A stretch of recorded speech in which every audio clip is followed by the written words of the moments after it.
E o atual momento do país é o tema do Lente de hoje. Eu conversei com o Dr. Marco Antônio Soares, que é especialista em Direito Constitucional, e uma entrevista exclusiva com Fernando Gabeira sobre democracia tropical, da política à sustentabilidade, agora no Lente Aberta.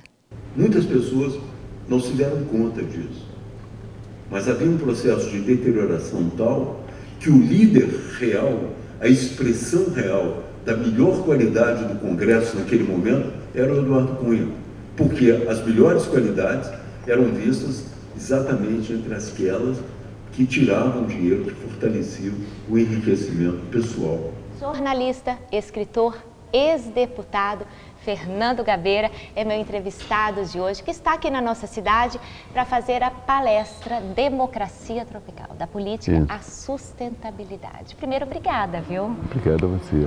Agora, tema da palestra, é uma análise, é uma crítica do atual momento que a gente vive? Olha, são as duas coisas, né? Em primeiro lugar, a primeira parte é uma análise de como a democracia brasileira, depois daquele movimento das diretas, ela chegou a esse ponto. Não é? É como se nós tivéssemos um filho que desencaminhasse, que se perdesse, e agora nós estamos, de uma certa maneira, nos perguntando o que foi feito de errado, não é? O que nós fizemos de errado. Nesse processo da redemocratização. E o processo da redemocratização, o sistema político eleitoral, tudo isso é analisado, mostrando que realmente, apesar das pessoas serem responsáveis, era um sistema que fatalmente levaria à corrupção, porque ele dependia de eleições muito custosas, não é? Eleições que são muito baseadas também na televisão, dependem de grandes produções, de grandes marqueteiros, e os partidos começaram a ser uma máquina de buscar dinheiro, entende? E encontraram outras máquinas interessadas também em dinheiro. As grandes empresas, as empreiteiras. E ao se unirem, não é, realmente produziram um processo muito deformado de democracia. Agora, quem o acompanha há algum tempo sabe que você tem alertado, vamos colocar assim, que as coisas de fato iriam se complicar. Nós chegamos ao ápice da complicação. Qual que é a sua análise pessoal mesmo? Pior pode ficar? Qual que é o seu ponto de vista? Eu tenho ainda um lado otimista, no sentido de que, ao alertar para o que estava acontecendo, eu também desejava que isso fosse implodido. E o processo de implosão começa, né? Nem começa, ele já está em curso e talvez em estado adiantado de implosão do sistema. Então isso é muito positivo para o Brasil, traz alguma esperança no futuro. Mas, ao mesmo tempo, abre uma conjuntura e um processo político muito nebuloso, não é? Nós não temos ainda, nós estamos navegando na neblina, não sabemos ainda exatamente para onde vai. No entanto, existem algumas referências, não é? A Constituição, por exemplo, tudo que acontecer, o ideal será que nós nos orientemos pela Constituição para solucionar a crise. Para não ser uma coisa de republiqueta, você muda a Constituição de acordo com seus necessidades momentâneas. Então, essa é uma bússola que orienta. A outra é que deve e precisa haver um grande processo de renovação política no Brasil. E esse processo de renovação política talvez aconteça em 2018. Você colocou anteriormente a questão de onde nós erramos no processo da redemocratização. Dá tempo de começar ou recomeçar?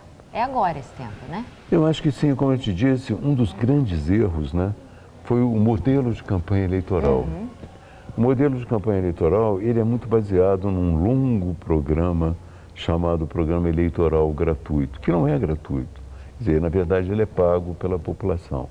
E esse programa, na verdade, se transformou numa espécie de competição entre os candidatos que procuravam apresentar as melhores e mais competentes produções. Isso demandava muito dinheiro, não só para a produção em si, mas para a criação e para a organização, que era uma tarefa dos marqueteiros. Não é à toa que alguns marqueteiros foram presos e estão sendo processados, porque eles são parte desse processo. Então, isso eu acho que precisa ser modificado. Da mesma maneira, como eu te falei, nós temos 36 partidos. Né? Não é possível que um país como o Brasil não tenha um nível de restrição à entrada de partidos no parlamento e na própria legalidade. Né? É claro que os partidos não têm que ser muito grandes, mas para que eles existam como partido e tenham algum benefício dessa existência, é preciso que eles representem alguém. E a gente está aí na eminência da vacância do cargo de presidente, né? A cassação da chapa. E a gente está vendo aí grandes manifestações, você já mencionou a questão da Constituição, porém muitos pedem direta já. E a população, de uma forma geral, tem medo de que Lula volte. Lula volta? Eu acho que não. Eu acho que não por duas razões, né?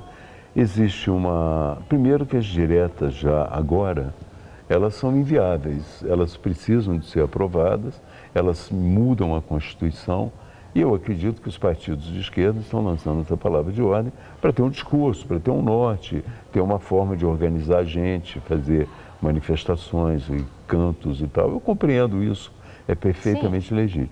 Mas é irracional imaginar que você vai fazer uma eleição direta agora e vai fazer uma outra eleição direta em 2018.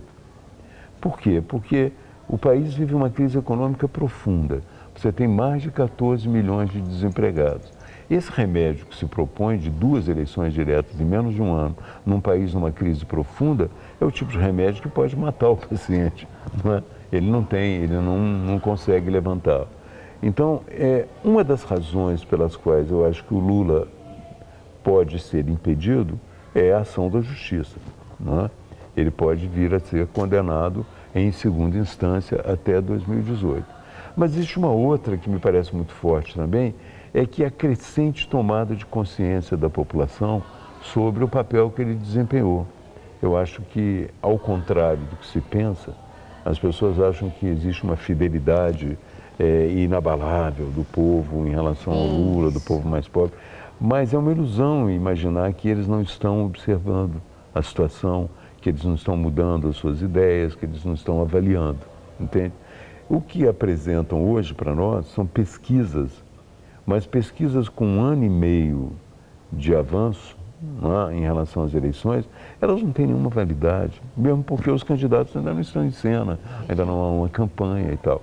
Quando estão em cena e quando estão no auge do seu trabalho, nós sabemos tudo que se passa, as pesquisas ainda costumam errar, entende? Exatamente. Né? Então, não acho que a gente possa tomá-las como um fator assim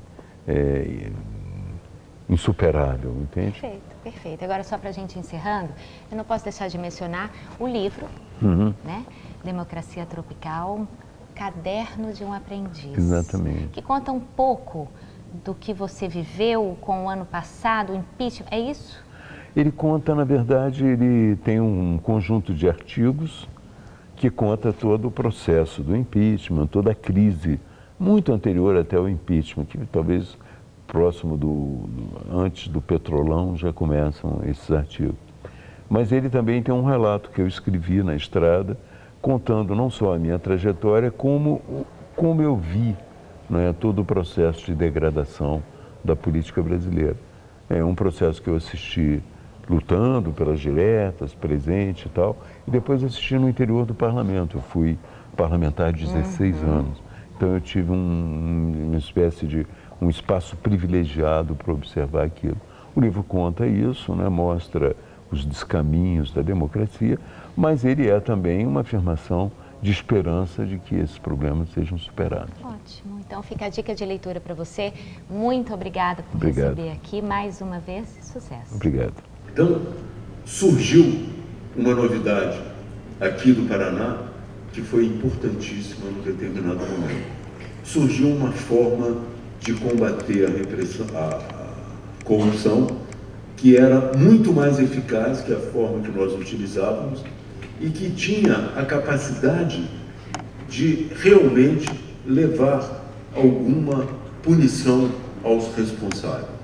Apesar do próprio parlamento já ter um dispositivo que é endereçado à impunidade, que é o foro privilegiado.